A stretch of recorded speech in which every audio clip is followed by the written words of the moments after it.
You check your phone 40 times a day, not because you need to, because some part of you is still hopping to see their name. Weeks after it ended, your chest still tightens when a notification sounds like it could be them. Your hands still ache to text a person you swore you would never speak to again. You tell yourself this is just sadness, but the real answer is far stranger. Your brain is not grieving a person. It is going through withdrawal, the same way it would from a drug. Think about the last time you scrolled through old photos at 2 in the morning, even though you knew it would hurt. Think about the way your stomach dropped the first time you saw them with someone new. That is not poetic heartbreak. That is a biological alarm system, and it is thousands of years older than romance itself. In the early 2000s, a researcher named Helen Fisher put people who had just been dumped into an fMRI scanner. She wanted to see what happens inside a heartbroken brain. What she found surprised almost everyone. The regions that lit up were not the areas linked to sadness. They were the same regions that activate in a cocaine addict craving another hit. The ventral tegmental area, the nucleus accumbens, your brain's core reward circuitry. The same wiring that makes a drug feel irresistible was the exact wiring firing when her subjects looked at a photo of their ex. Here is the plain English version. Dopamine is the chemical your brain releases when something feels rewarding, not just pleasurable. Rewarding, meaning your brain tags it as something you need to chase again. Falling in love floods you with dopamine every single day for months. Every text back, every glance across a room, every plan for the future. Your brain learns, deeply and repeatedly, that this person equals reward. Then one day the reward stops, but the wiring does not know that yet. It still expects the hit. It still searches for the source. This is why you refresh their social media even when it makes you feel worse. This is why one blurry memory of them laughing can undo an entire week of trying to move on. You are not weak, you are wired.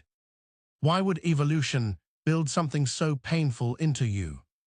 To answer that, you have to go back further than romance, further than dating, further than modern love itself.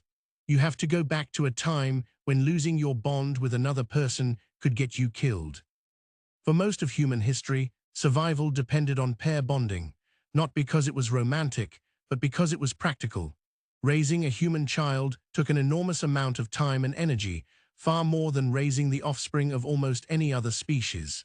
A helpless infant needed years of protection, feeding, and teaching before it could survive alone. Anthropologist Sarah Blaffer, HRDY, has argued that early humans likely relied on cooperative caregiving, where a mother needed consistent help from a partner or a close social network just to keep a child alive. If your bond with a partner broke, you did not just lose comfort. You potentially lost protection, shared resources, and a second set of eyes watching for danger while you slept.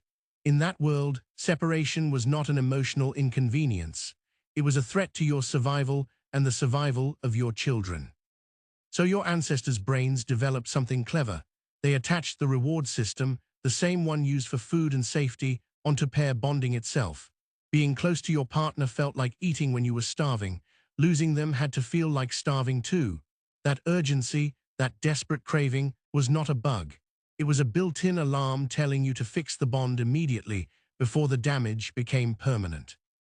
This is why heartbreak does not feel like sadness alone. It feels like emergency. Biological anthropologist Lucy Brown, who worked alongside Fisher on that same fMRI research, pointed out something else. The brain activity in rejected lovers did not just resemble craving. In some cases, it resembled physical pain itself.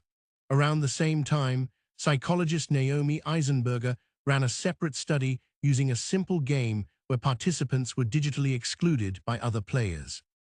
She found that social exclusion activated the anterior cingulate cortex, a brain region also responsible for processing physical pain. In other words, your brain does not clearly distinguish between a broken bone and a broken relationship. To your nervous system, both are damage that needs urgent attention. Have you ever said the words, "It actually hurts," about heartbreak, not as a metaphor, but as if your chest genuinely ached? Now you know why. Your body was never speaking figuratively. This explains the classic symptoms almost everyone recognizes but rarely names correctly. The restlessness, the obsessive thinking about the other person, the relapse of texting them even when you promised yourself you wouldn't. Addiction researchers call this a craving state, and it follows a predictable pattern.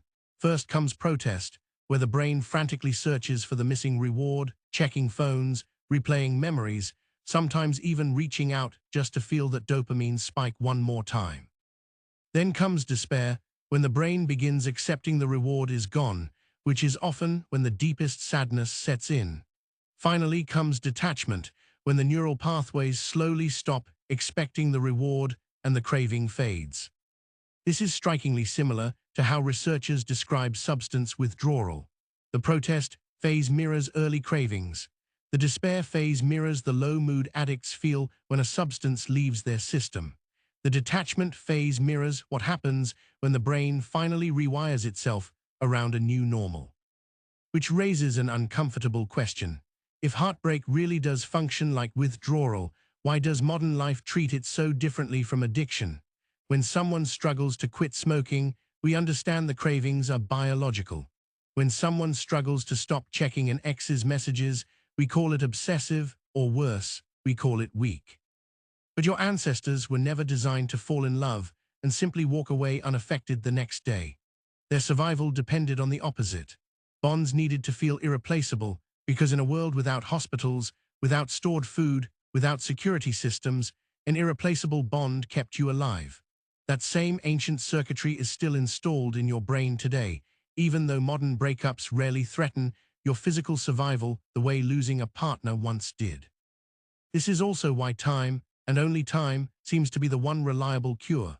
Just as a body slowly adjusts after a substance leaves its system, your brain gradually reduces its expectation of reward from a person who is no longer present. Neural pathways that once fired instantly at the sight of their name begin to quiet. New experiences, new rewards, and new relationships slowly compete for that same wiring. This is not forgetting, it is recalibration. Understanding this changes what heartbreak actually means. It is not proof that you were foolish for loving someone. It is not evidence that you are especially fragile. It is your ancient survival system doing exactly what it evolved to do, treating the loss of a bond as urgently as the loss of food or safety. So the next time your chest tightens at a memory, or your thumb hovers over a name you promised not to text, remember what is actually happening beneath the emotion. Your brain is not betraying you. It is running code written for a world where losing someone truly could end you. Tonight, when you feel that familiar ache, when your hand reaches for your phone out of habit rather than need, know this. You are not broken. You are not weak. You are simply feeling the oldest alarm your species ever built, still ringing long after the world it was designed for disappeared. And that alarm, the one that once meant survival, is the exact same one that made this love feel unforgettable in the first place.